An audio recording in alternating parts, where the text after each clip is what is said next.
Hai,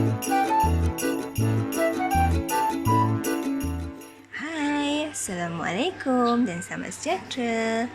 Topik pembelajaran kita pada hari ini adalah bahagian tumbuhan.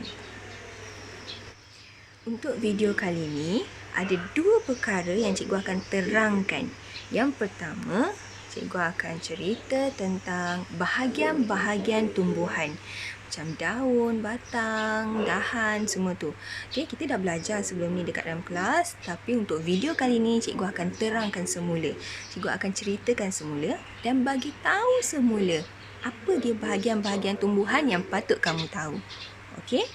Manalah tahu raya ni kamu dah banyak sangat makan lemang, banyak sangat makan ketupat. Kamu lupa bahagian-bahagian tumbuhan kita dah belajar sebelum cuti hari tu. Okey? Yang kedua, cikgu akan ceritakan tentang fungsi setiap bahagian tumbuhan yang kita dah belajar tu. Okey?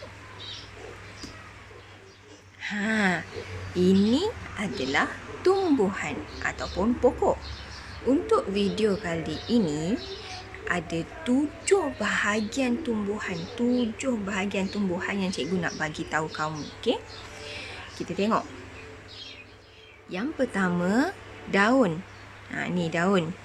Okey, bahagian tumbuhan yang kedua, bunga. Ni bunga. Okey, bunga. Yang ketiga, buah. Ni buah. Nampak merah-merah ni buah. Yang keempat, bahagian tumbuhan yang kamu kena tahu adalah akar. Ni akar. Okey, dalam tanah ni ada akar. Alright.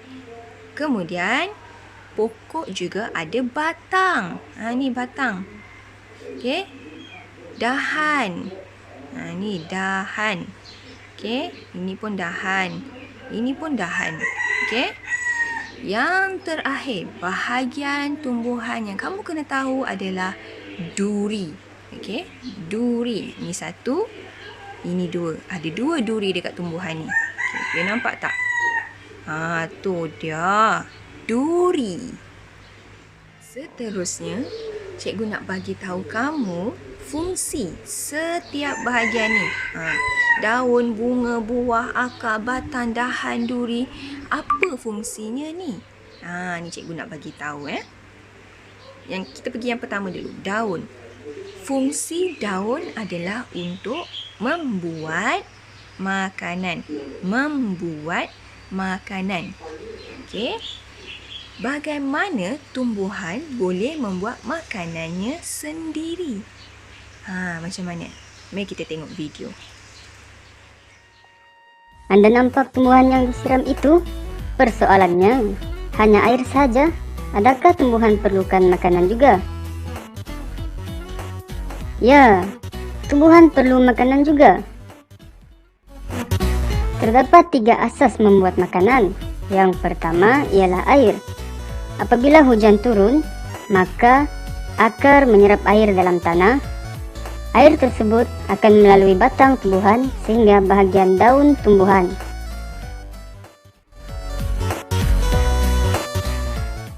Keperluan yang kedua ialah karbon dioksida. Penyerapan karbon dioksida. Daun terdapat lubang-lubang yang kecil pada daun.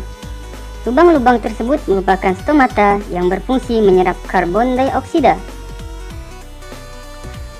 Sesudah air dan karbon dioksida, keperluan yang ketiga ialah cahaya. Ketiga-tiga bahan ini sahaja diperlukan membuat makanan. Okey, kamu dah tahu kan macam mana pokok boleh buat makanannya sendiri? Pokok buat makanan sendiri melalui proses fotosintesis. Okey. Seterusnya, yang kedua, kita tengok bahagian bunga.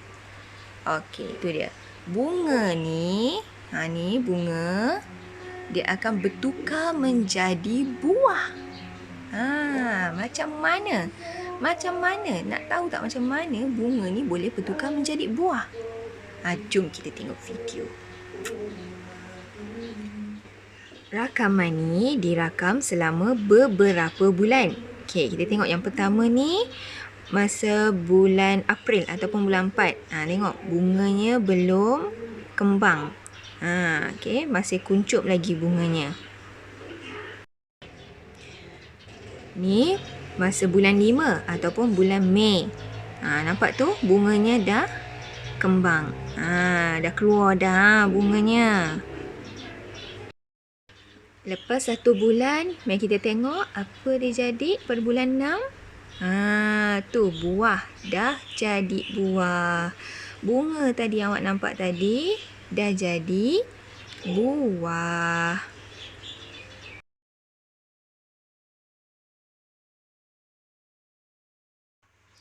Okey, kamu dah tengok video tadi kan, macam mana bunga boleh jadi buah, kan? Tapi lepas kamu tengok video tadi, kamu ada terfikir tak? Bila dah jadi buah, buah tu untuk apa? Yang pertama, tentu-tentunya lah untuk kita makan. Ataupun haiwan akan petik buah untuk makan juga. Okey. Yang kedua, fungsi buah ni, ni cikgu nak bagi tahu kamu. Fungsi buah yang kedua ni, mari kita tengok. Untuk melindungi biji benih. Macam mana dia lindung biji benih? Kita tengok contoh. Kita tengok contoh buah tembikai. Nampak tu biji benih dia tu? Biji benih. Nampak tak biji-biji dia ni? Okey, kita tengok buah kedua. Nampak tu biji apple kat mana? Biji-biji ni ada dalam buah. Okey. Biji-biji ni juga boleh ditanam semula untuk tumbuh pokok baru. Sebab itulah buah ni fungsinya untuk melindungi biji. Okey, kita tengok buah yang seterusnya. Cempedak. Nampak tu biji dia dekat mana?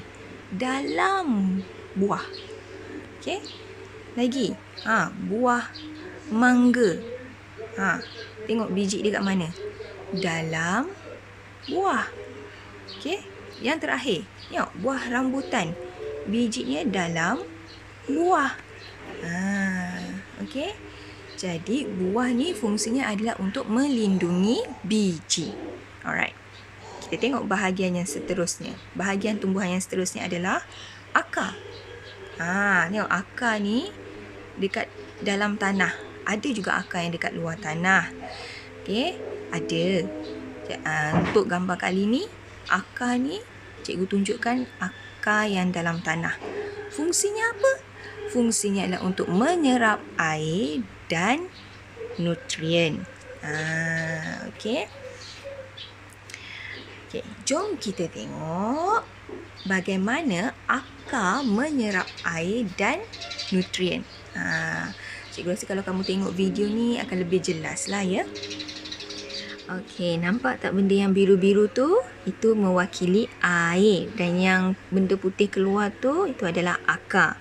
Okey, nampak tak? Akar tu diserap air tu. Macam itulah air dan nutrien diserap oleh akar. Kemudian kita tengok batang. Batang ni pula dia mengangkut makanan dan air ke seluruh pokok. Okey. Air ke nutrien ke yang diserap oleh tanah akan diserap oleh akar tadi. Okey.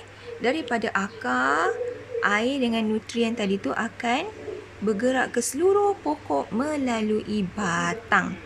Dia lalu batang, okey. Air dengan nutrien tu dia akan lalu kat sini. Lalu sini, lepas tu dia akan pergilah dekat daun, dia pergilah dekat buah, dia pergilah dekat bunga. Barulah tumbuhan tu segar. Buah yang jadi pun jadi buah yang cantik, buah yang sedap. Sebab cukup air, cukup nutrien. Okey? Okey. Seterusnya kita akan lihat bahagian tumbuhan yang lain, iaitu dahan. Okey, ini dahan.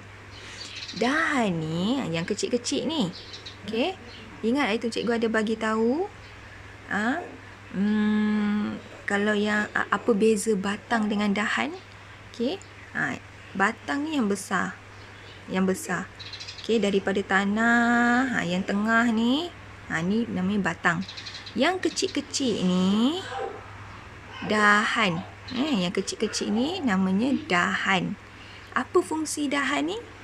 Dahan ni adalah untuk menyokong daun, bunga dan buah. Okey, tengok gambar ni. Nampak tak daun, bunga, buah ni duduk kat mana? Dia duduk dekat dahan. Tak ada dia melekat dekat sini kan? Ataupun dia tumbuh dekat batang, ada ke? Tak. Okey, daun, bunga, buah semuanya keluar ataupun tumbuh dekat dahan. Okey, kalau tak ada dahan, tak adalah daun, tak adalah bunga, tak adalah buah. Okey. Yang terakhir, kita nak tengok duri. Duri ni kamu mesti tahu. Sifatnya tajam. Kalau kena tangan, boleh luka. Okey. Apa fungsinya? Fungsinya adalah untuk melindungi diri pokok ni daripada musuh. Tumbuhan ni pun nak hidup. Dia tak naklah kita ni sebagai manusia patah-patahkan dia, tebang-tebang dia. Jadi dia ada self defense. Self defense dia apa? Duri. Okey? Duri. Siapa yang pegang pokok tu boleh luka. Jadi kalau orang tak nak luka, dia tak peganglah pokok tu. Selamat pokok tu. Okey. 2 perkara cikgu dah terangkan dalam video ni. Jadi sebelum video ni habis, cikgu nak ulang semula bahagian-bahagian tumbuhan yang cikgu dah bagi tahu hari ni. Yang pertama, daun. Kedua, bunga. Yang ketiga, buah. Keempat, akar. Seterusnya, kita ada batang dan dahan. Okey, beza batang dengan dahan. Yang terakhir adalah duri. Okey. Jadi, itu sahaja pembelajaran kita pada hari ini. Kita jumpa lagi dalam video yang akan datang. Bye-bye. Assalamualaikum.